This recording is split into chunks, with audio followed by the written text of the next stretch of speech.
20 जुलाई, लाल सागर में एक भी गोली नहीं चली, एक भी जहाज पर हमला नहीं हुआ और उसी दिन उस समुद्र से गुजरने का बीमा 2 गुना महंगा हो गया। 22 जुलाई, उसके ठीक 2 दिन बाद लाल सागर में 2 सऊदी टैंकरों पर हमले का दावा किया गया।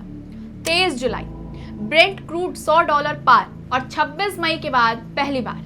अब इस क्रम को दोबारा देखिए, बीमा पहले, हमला बाद में, कीमत सबसे बाद में। अगर तेल सिर्फ हमले से महंगा होता तो ये क्रम उल्टा होना चाहिए था।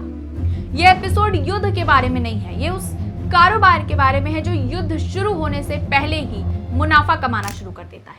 नमस्कार, मैं हूं ज्योति मिश्रा और आप देख रहे हैं एचबी डिकोड। एचबी डिकोड में हम सिर्फ सुर्खियां नहीं पढ़ते, हम वो सिस्टम खोलते हैं जो सुर्खियों के पीछे चलता है। आज हम एक ऐसे ही बिल का पीछा करेंगे जो आपके नाम पर कट चुका है और जो अभी आप तक पहुंचा ही नहीं है। जुलाई में ब्रेंट क्रूड लगभग 40% ऊपर गया। उसी जुलाई में भारत में पेट्रोल की कीमत 1 पैसा नहीं बढ़ी। यह अंतर ही इस एपिसोड की जांच है, क्योंकि लागत गायब नहीं होती, वो या तो कीमत में दिखती है या किसी और की बही में छिप जाती है। टीवी पर वजह हमेशा एक ही बताई जाती है, युद्ध। लेकिन अगर युद्ध ही कीमत तय करता तो दुनिया का हर संघर्ष तेल को रिकॉर्ड पर पहुंचा देता। ऐसा होता नहीं, तेल कुएं से सीधा पंप तक नहीं जाता, बीच में एक पूरी दुनिया बैठी है जहां तेल से ज्यादा तेल की आशंका बिकती है। इस दुनिया की सबसे जरूरी शब्दावली न्यूज बुलेटिन में लगभग कभी नहीं आती। एडिशनल वॉर रिस्क प्रीमियम, अतिरिक्त युद्ध जोखिम प्रीमियम। ये वो रकम है जो एक जहाज किसी खतरनाक समुद्र में घुसने के लिए अपनी कुल कीमत के प्रतिशत में चुकाता है। युद्ध से पहले लाल सागर में ये दर लगभग 0.3% थी। नाकेबंदी की घोषणा के अगले कारोबारी दिन 0.75 और जिस दिन हमलों का दावा आया 1% से ऊपर। संख्या छोटी दिखती है, प्रतिशत का 1 अंश, लेकिन इसे रुपये में बदलिए और ये पूरी वैश्विक व्यापार व्यवस्था हिला देती है। मान लीजिए एक सुपर टैंकर की कीमत $10 करोड़ है।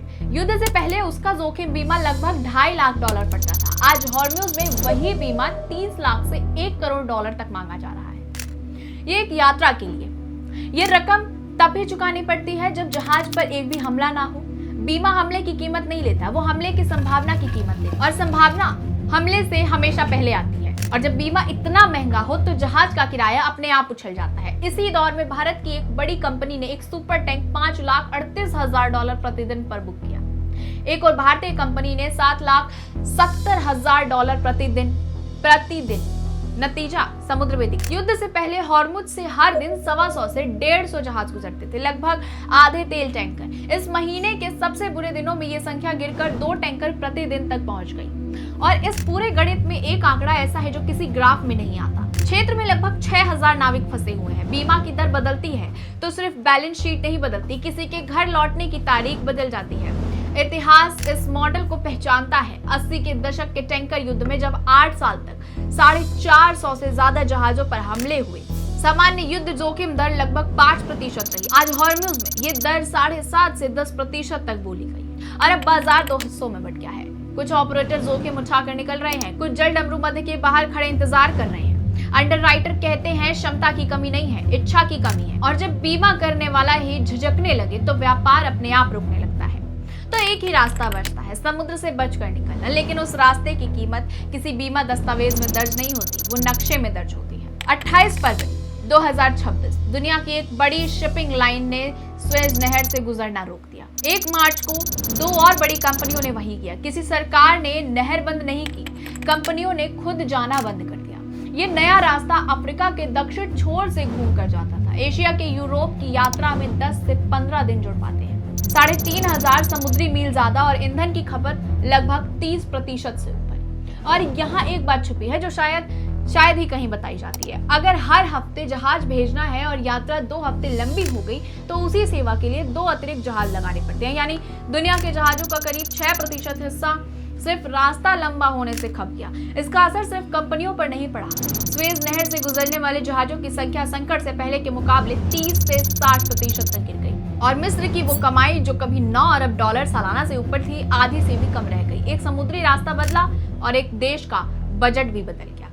इस गलियारे से दुनिया का 12 से 15% व्यापार गुजरता है। एशिया और यूरोप के बीच का लगभग 30% कंटेनर यातायात। और अब ये पूरा बिल एक बैरल पर सवार होकर भारत के तट तक पहुंचता है, वहां इसका रूप बदल जाता है। एक बैरल कच्चा तेल भारत के लिए रवाना होता है। रास्ते में उस पर परतें चढ़ती हैं। पहली लंबा रास्ता, दूसरी ज्यादा ईंधन, तीसरी महंगा बीमा और चौथी ऊंचा माल भाड़ा। तट पर पहुंचते पहुंचते वो सिर्फ तेल नहीं रहता, वो एक इनवॉइस बन चुका होता है। भारत में ये बैरल पंप पर नहीं जाता, ये रिफाइनरी में जाता है और वहां से निकलता है पेट्रोल, डीजल, विमान ईंधन, एलपीजी, नाफ्ता, बिटुमेन। एक बैरल सिर्फ आपकी गाड़ी नहीं चलाता, आपकी रसोई, आपकी दवा की डिलीवरी और आपके शहर की सड़क तक बनाता है। और यही वो गलतफहमी टूटती है जो सबसे ज्यादा फैलाई जाती है। भारत में पेट्रोल की कीमत कच्चे तेल से तय नहीं होती, उसमें रिफाइनिंग है, परिवहन है, डीलर कमीशन है, मार्केटिंग मार्जिन है और सबसे बड़ा हिस्सा कर। इसीलिए ब्रेंट $100 पार कर जाए तो अगली सुबह पंप पर कुछ भी बदलना जरूरी नहीं। लेकिन एक सवाल बचता है जिसे लगभग कोई नहीं पूछता। अगर कच्चा तेल 40% महंगा हुआ और पंप की कीमत नहीं बदली तो वो अंतर गया कहां? जवाब सीधा है, वो अंतर किसी की किताब में दर्ज हो रहा है। तेल कंपनियों के मार्जिन में या भविष्य के कर निर्णयों में। बिल माफ नहीं हुआ है, बिल टल चुका है। और जब ये टला हुआ बिल चलना शुरू करता है तो वो पंप से नहीं, ट्रक से शुरू होता है। एक ट्रक का डीजल खर्च बढ़ता है तो दूध महंगा होता है, सब्जी महंगी होती है, सीमेंट, कोरियर, दवा, हवाई टिकट, हर वो चीज जिसे एक शहर से दूसरे शहर पहुंचाना पड़ता है। अर्थशास्त्री तेल को ईंधन नहीं, इन्फ्लेशन मल्टीप्लायर कहते हैं। तेल खुद महंगा नहीं होता, वो बाकी सब कुछ महंगा कर देता है। भारत अपनी जरूरत का लगभग 85 से 90% कच्चा तेल बाहर से खरीदता है। इस वित्त वर्ष की पहली तिमाही में ये बिल लगभग $50 अरब तक पहुंच गया, पिछले साल से करीब 60% ज्यादा। और अकेले यही तिमाही पिछले पूरे साल के बिल का 40% खा चुकी है। इसका असर एक लूप में चलता है। तेल महंगा, डॉलर की मांग ज्यादा, डॉलर की मांग ज्यादा तो रुपया कमजोर, रुपया कमजोर तो हर आयात महंगा। सिर्फ तेल नहीं, और हर आयात महंगा मतलब महंगाई पर दबाव। जून में खुदरा महंगाई 4.38% रही, रिजर्व बैंक के 4% के लक्ष्य से ऊपर, और थोक महंगाई अप्रैल में ही 8% पार कर चुकी थी। थोक आमतौर पर आगे चलता है, खुदरा पीछे पीछे आता है। पैमाना समझने के लिए एक आंकड़ा काफी है। भारत रोज लगभग 50 लाख बैरल तेल खरीदता है। कीमत में सिर्फ $10 की बढ़ोतरी सालाना आयात बिल में 17 से 18 अरब डॉलर जोड़ देती है। $10 एक साल, $17 अरब। और भारत की निर्भरता सिर्फ तेल तक सीमित नहीं है। कच्चे तेल का करीब 40%, एलएनजी का 60% और एलपीजी का 90% इसी क्षेत्र से आता है। इसीलिए तेल की हर बड़ी उछाल नई दिल्ली में सिर्फ ऊर्जा मंत्रालय की चिंता नहीं होती है, वो वित्त मंत्रालय की चिंता भी होती है और रिजर्व बैंक की भी। 1973 तेल उत्पादक देशों ने प्रतिबंध लगा दिया। कीमत कुछ ही महीनों में कई गुना हो गई और दुनिया ने पहली बार समझा कि ऊर्जा सिर्फ ईंधन नहीं, एक हथियार भी हो सकती है। 1990 खाड़ी युद्ध, फिर 2008 कीमत $147 तक पहुंची, आज तक का रिकॉर्ड है। और उस साल युद्ध कोई नहीं था, सिर्फ मांग, अटकल और डर था। 2022 रूस यूक्रेन युद्ध, और फिर वही पैटर्न। कीमत हमले के दिन नहीं चढ़ी, वो उस दिन चढ़ी जब बाजार को यकीन हुआ कि सप्लाई का भविष्य अनिश्चित है।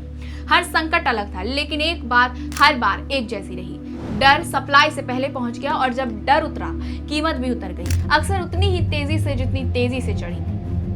अब सबसे ईमानदार हिस्सा, बाजार में दो पक्ष हैं और दोनों के पास तर्क है। एक पक्ष कहता है अगर जल डमरू मध्य बंद रहे और आवाजाही न लौटे तो सितंबर तक कीमतें $150 की ओर जा सकती। दूसरा पक्ष कहता है ये उन्हें विश्लेषकों का आधार अनुमान है कि सबसे संभावित नतीजा एक सीमित समझौता है, हमले घटेंगे, व्यापार लौटेगा, भले ही मूल विवाद हल ना हो। और दो बातें जो इस पूरे विश्लेषण को कमजोर कर सकती हैं। पहली, हो सकता है बाजार सबसे बुरे हालात को पहले ही कीमत से जोड़ चुका हो, तब बुरी खबर पर भी कीमत नहीं चढ़ेगी और अच्छी खबर पर तेजी से गिरेगी। दूसरी, भारत अब ब्रेंट की पूरी कीमत नहीं चुकाता, उसने अपने स्रोत बांट लिए हैं और कई बैरल छूट पर खरीदता है।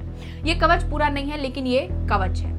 इसीलिए अगले कुछ हफ्तों में दुनिया मिसाइलों पर नहीं, इन 4 आंकड़ों पर नजर रखेगी। बाब अल मंदेब से रोजाना गुजरने वाले जहाज, युद्ध जोखिम, प्रीमियम की दर, भारत की खुदरा महंगाई और रुपए का स्तर, कीमत की दिशा इन्हीं चारों से तय होगी। हम मानकर चलते हैं कि महंगाई दिल्ली में बनती है या मुंबई में, लेकिन कभी कभी वो हजारों किलोमीटर दूर एक ऐसे समुद्र से शुरू होती है जिसका नाम भी शायद हमने कभी नहीं सुना। और वो किसी धमाके से शुरू नहीं होती, वो उस दिन शुरू होती है जब एक अंडरराइटर अपने कागज पर 0.3 काटकर 0.75 लिख देता है। उस लम्हे में कोई जहाज नहीं डूबता, कोई हेडलाइन नहीं चलती, लेकिन बिल उसी लम्हे में कट जाता है और महीनों बाद वो किसी और के नाम पर पहुंचता है, शायद आपके। फिलहाल इस वीडियो में इतना ही। अगली बार फिर एक और सुर्खियों के पीछे छिपे सिस्टम के साथ मैं फिर मिलूंगी। नमस्कार।